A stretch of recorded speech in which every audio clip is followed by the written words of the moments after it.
привет! Я рада приветствовать вас на моем канале. Сегодня я с вами делюсь больше не рецептом, а советом, как пожарить вкусно картошку.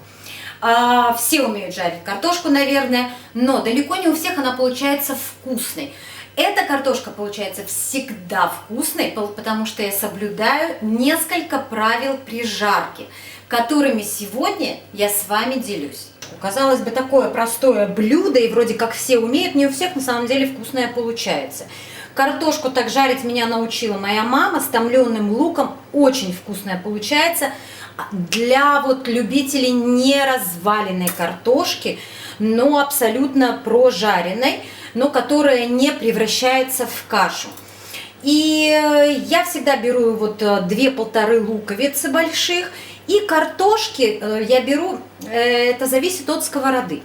Принцип такой, чем больше картошки жарите, тем сковорода должна быть больше.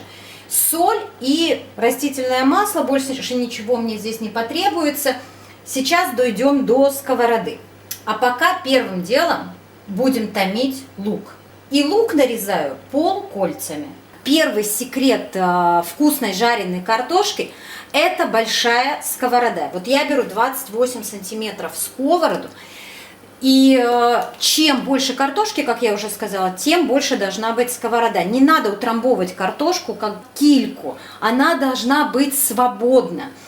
Второй секрет – это количество масла. Чтобы картошка не превращалась у вас в кашу, налейте просто-напросто побольше масла. Я понимаю, что это не очень здоровая пища, но не каждый же день вы едите жареную картошку. Но когда вы ее едите или жарите, то она должна быть вкусной.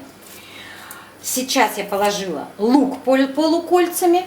Обязательно томим лук под крышкой на сильном огне сейчас и доводим до золотистого цвета, периодически помешивая. Это третий секрет. Картошку режу полукольцами, не сильно тонко и не толсто, где-то примерно, сколько здесь, 3 миллиметра, наверное.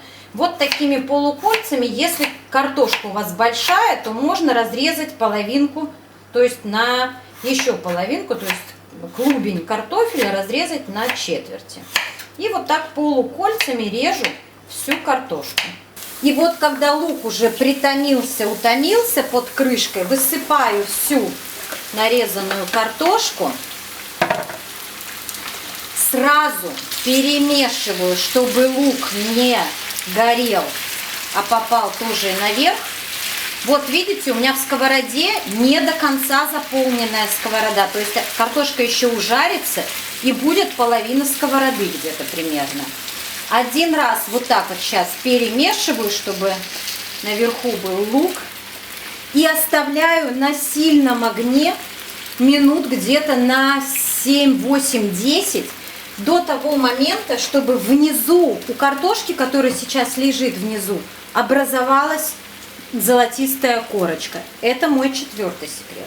Вот у меня прошло 10 минут, и теперь первый раз картошку я переворачиваю. Еще один секрет – это в том, что картошку никогда сразу нельзя солить. Если вы посолите картошку сразу, то она у вас начнет просто-напросто распадаться и превращаться в кашу. То есть теперь вот я первый раз, когда вот так вот помешала, вот образовалась внизу картошка, которая была, образовалась золотистая корочка. То есть она должна немножко поджариться, чтобы оставался сок внутри картошки, чтобы вода не выходила из картошки.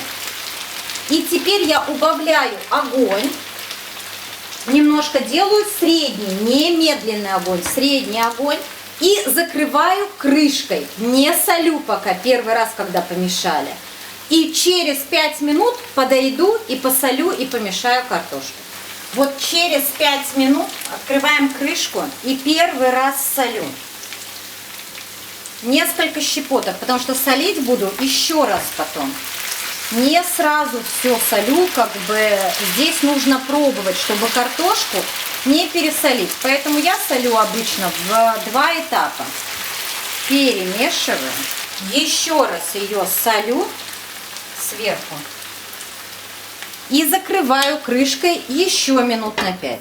И вот прошло еще 5 минут, и я же посолила уже сверху в прошлый раз. Поэтому я сначала помешаю немножко. Еще раз подсолю, просто я уже знаю, что это недосоленная еще картошка. Помешаю. И еще 5 минут под крышкой дам прожариться. И выключаю. Все. И вот как я уже сказала, что лучше всего взять одну картошечку, попробовать на соль. Если все досолено, все хорошо, после 3-5 минут я просто выключаю огонь и под крышкой оставляю минут 5-10, чтобы картошка настоялась. И подаем к столу. Вот такая картошечка получается, золотистая, не каши, одна к одной, а внутри хорошо прожаренная.